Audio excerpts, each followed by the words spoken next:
হঠাৎ ক্লাসরুমের লাইট বন্ধ হয়ে চারদিকে অন্ধকার হয়ে যায়। সবাই একটু বিশ্রাম পেয়ে খুব খুশি হয়, কিন্তু মেয়েটি ভয় পেয়ে যায়, কারণ সে অন্ধকারে থাকতে পারে না। তখন পাশের ছেলেটি বুঝে যায় মেয়েটির অস্বাভাবিক আচরণ। সে সঙ্গে সঙ্গে লাইটার বের করে আলো জ্বালায় এবং মেয়েটিকে সান্ত্বনা দেয়। সেই মুহূর্তেই ছেলেটিকে মেয়েটির চোখে একজন নায়ক মনে হয়। মেয়েটি স্কুলে নতুন এসেছিল আর প্রথম দিনেই তারা এক বেঞ্চে বসে।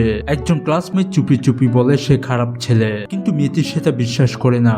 একবার ছেলেটিকে ঘুমানোর জন্য টিচার বকা দেয়, আর মেয়েটিকেও বকা খেতে হয়েছিল কারণ তার বই ছিল না। তখন ছেলেটি নিজের বইতে তার দিকে এগিয়ে দেয়। সে টিচারকে বলে মেয়েটি নতুন এসেছে। তখন টিচার মেয়েটিকে ক্ষমা করে দেয় আর তাকে বাইরে দাঁড়িয়ে থাকতে বলে। দরজার বাইরে দাঁড়িয়ে থাকা ছেলেটিকে দেখে মেয়েটির মনে হয় সে আসলে ভালো ছেলে। একদিন বৃষ্টির মধ্যে ছাতা ছাড়াই মেয়েটি ছুটে যাচ্ছিল।